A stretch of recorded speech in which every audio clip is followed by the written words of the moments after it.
Salut à toi très cher ami adepte des cryptos, c'est Stéphano pour une nouvelle vidéo, hivernale comme tu le vois. Là on a ressorti la doudoune parce que il recommence à faire un petit peu frisqué par chez nous. Alors peut-être que chez toi aussi il commence à refaire un petit peu frisqué. Donc la petite vidéo du jour là donc sur Bitcoin, sur l'analyse de la tendance actuelle et enfin l'analyse que j'en fais personnellement, c'est une analyse assez spécial puisque là à l'heure actuelle tu as remarqué qu'on est vraiment dans des volumes toujours anorexiques, hein, très faibles. Et ce qui se passe c'est qu'on descend mais très faiblement, très lentement. Et d'un autre côté, tu as vu qu'il y a eu un espèce, bon c'est pas un crash, mais il y a eu une belle baisse aussi sur les marchés financiers, sur les places boursières américaines en particulier. Donc ce qui est assez intéressant, c'est de voir qu'il n'y a pas de corrélation de lien direct en tout cas, et ni indirect. Donc en fait on a une très légère baisse, chaque jour on baisse un petit peu avec des petits volumes, une petite volatilité sur Bitcoin. Donc mon analyse c'est en fait, soit on a deux options. La première c'est que il y a de l'accumulation qui est en cours, c'est-à-dire qu'il va y avoir des personnes ou des institutionnels qui vont acheter petit à petit, mais en faible volume pour pas trop éveiller les soupçons, pour accumuler justement des bitcoins sur ces niveaux-là, parce que c'est vrai qu'on sait qu'au niveau des 6000 $, c'est un niveau qui est vraiment bien défendu. Donc il pourrait y avoir cette option-là, ça c'est l'option accumulation.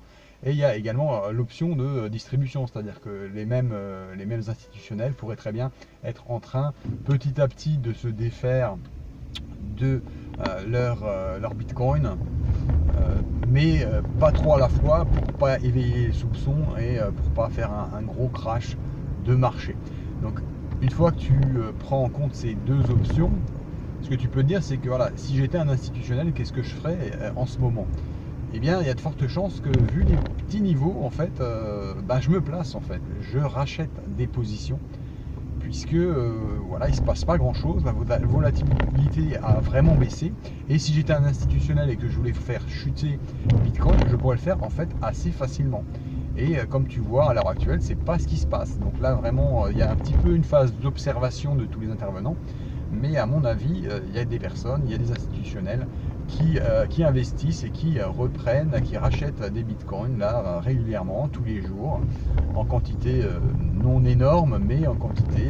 Et donc si tu rachètes, on va dire 1000 bitcoins tous les jours, eh bien au bout de 10 jours, ça te fait 10 000 bitcoins. Donc ça commence à devenir intéressant. Et voilà, donc c'est un petit peu ma vision des choses. Personnellement, par contre, j'attends toujours de voir un mouvement qui soit vraiment marqué, avec des volumes, parce que justement là c'est vraiment je dirais un moment où c'est quand même risqué d'investir, puisque comme dit, si un institutionnel décide de se défaire rapidement d'un certain nombre de bitcoins, eh bien il pourrait le faire descendre très bas.